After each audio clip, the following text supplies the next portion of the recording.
black hole. Today we're going to do a review of this 2017 Ford Explorer Sport, and we're going to try something different where we're going to start talking about it from the outside first. So this is Ford's entry in the midsize SUV crossover segment, and honestly, I think it looks great. I think from certain angles, it kind of looks like a Range Rover Sport, and I know I'm not the only one who thinks that. Yeah, when it first launched, I was like, did Ford just knock off the Range Rover styling? But it's a good, I think it looks That good. thing. However, I don't really like it in this black color. I think it would look nicer in either white or red or blue, so you get a little more of the contrast, because, you know, the Sport, the Ford Explorer Sport, it adds the blacked out logo, the black grille. Grills, you get, like our friend John has a white one. I think it looks a little bit better. Yes. But overall, updated styling, the new headlights and taillights. Looks nice and modern. You've got the newer, the nice 20-inch wheels too, which I think look pretty good, the contrast there. But this is not a small car. Even though this is not a body-on-frame real SUV, it's still a very large, very capable vehicle. And also, it shares the same platform as the Ford Taurus and the Ford Flex. But it's a good-looking vehicle from the outside. I think it looks nice and modern and almost, I want to say, upscale and luxurious too. Definitely a win for Ford. Let's go check out the interior. So Ford has come a long way with its interiors. If you told me 10 years ago, like, oh, I bought a Ford, you'd think, you know, plastic, low quality control. My dad had a bunch of those. They were quite plasticky, yeah. Yes, but this one is a lot nicer. You know, it checks all the boxes. It has leather seating, it has contrast stitching, it has carbon fiber appearance stuff, it has heated. We're not calling that carbon fiber. So it's definitely a very nice interior. Let's just actually get in the car. Yeah, let's hop in the car.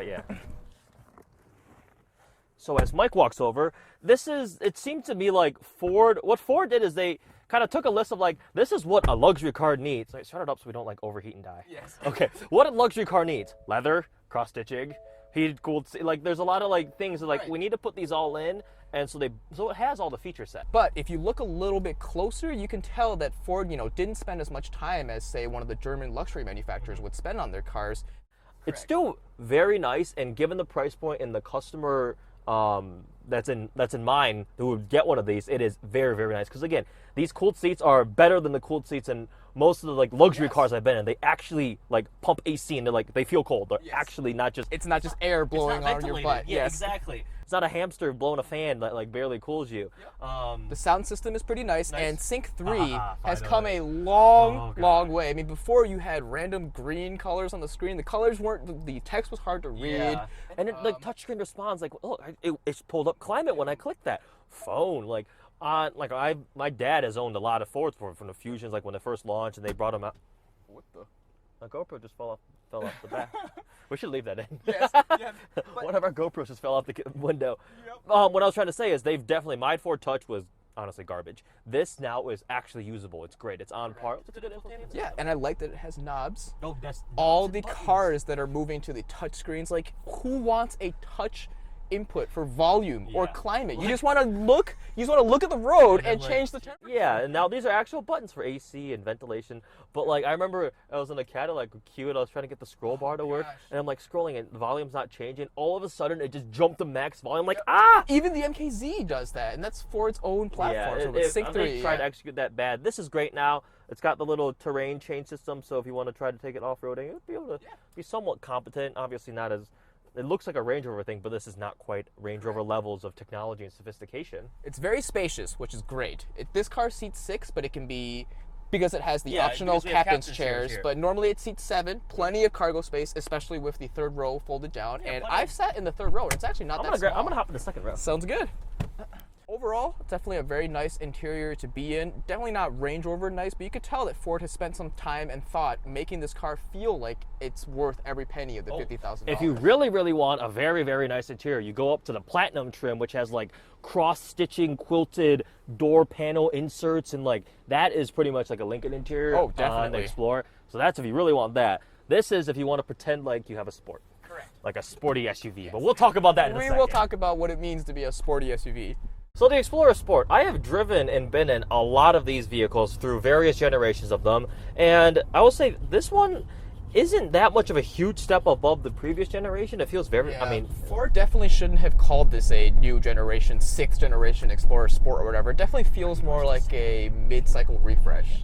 And the Sport recipe they've used on the larger vehicles, notably with the Edge, I spent a lot of time with a first-generation Ford Edge, or one of the Edge Sports with a huge 22-inch rim, so they'll put bigger wheels, stiffen suspension. Heavier steering. Yeah, quicker, heavier steering. and it's like that's the sport version. On that topic, though, can we talk about how every manufacturer is just slapping the word sport on all of its cars? Like, do we really need an Explorer Sport? Like, okay, if you put, like, the Raptor engine or, like, the GT500 engine in this car and call it GT500 engine?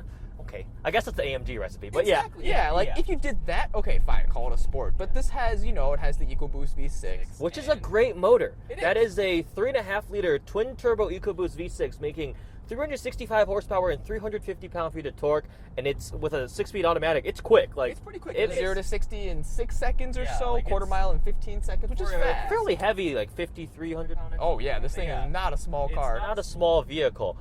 Ride-wise, it is quite good, actually, given the fact that it does have 20-inch rims and stiffened suspension, and the fact that our road surfaces look like the surface of Mars, because they suck. Correct. Plus, if you wanted a softer Explorer, get the Platinum. You know, don't get the Sport. Or just like a regular limited, lower-end trim. But yeah, they were allowed to sort of go a little more aggressive, but it's not, if you're expecting something like a Cayenne or like a X5M, it's not quite up to that from a dynamic standpoint. Yep. I don't think it's best in class for driving. I think, you know, I've driven the Mazda CX-9, I think, and the Honda Pilot, and I would definitely take both of those cars over this car from a driving dynamics standpoint. But, you know, the people who are buying cars like this, do they really care? Well, John has one, and he has a Porsche, so... True, but he's got other cars that he can hop into, and he also have fun driving. Like, if I just want to bring my kids to soccer practice or lug my double bass string instrument to orchestra practice, this is a great car for that. I don't care how quickly it bombs around corners or does 0 to 60, right? People always say cars sell based on their horsepower, but when you actually drive them, what you're feeling is torque. I think that's very true of this car. If you floor this car, it feels pretty quick. You're not actually accelerating that fast, but you feel it. It's good. It's a good amount of power for what this thing is. Definitely. I mean, for what this also is being used for, more daily driving, commuting, and then like road trips of your family or something like that. You got cargo space, it's comfortable, kids in the back. I mean, even with adults, it would be comfortable. Like if we took this to Chicago, I wouldn't really complain. I'd be like, oh, it's nice. It'd be a lot more comfortable than taking your i8 to Chicago, for example. That's true. It's that one. And you can also put a lot more things in it. Nobody is comparing those two. I just did. It's a good package. If you're looking for something in this, it definitely is worth a consideration. If you've had them before, yes, they've updated and made it nice. Do you absolutely want the sport model? It looks cool. You're right. I don't think you're fooling anybody with it being a sports SUV with a little sport name on it. Nice. It makes the engine is, I think, one of the highlights of this thing. It pulls hard, has a good towing capacity. So that is our initial impression after spending a day with the vehicle. That being said, we'll have the caveat that this is our friend's vehicle. Our other friend has had one for, a year. I think he's had it for 2 years, something like that.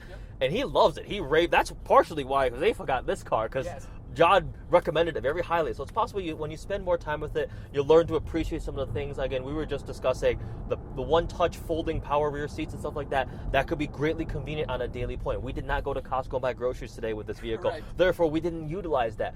A lot of different touches you'll probably notice and learn more about the vehicle. It's definitely a well-engineered, well-designed car with a host of great tech features. It's modern. We're trying out a new format. Hope you guys notice we kind of went like outside and we're walking around, so it seems more interactive and like conversational. We're walking around like talking about different parts of the car and winging in all of it, pretty much all of it. And hope you guys liked it. Leave feedback below. If you have any questions, please let us know. Comment, message on Instagram, whatever you want to do. As always, we'll have an owner's perspective and a 90-second review of this car as well. Get those done at some point. Thanks for watching. Bye. Bye-bye.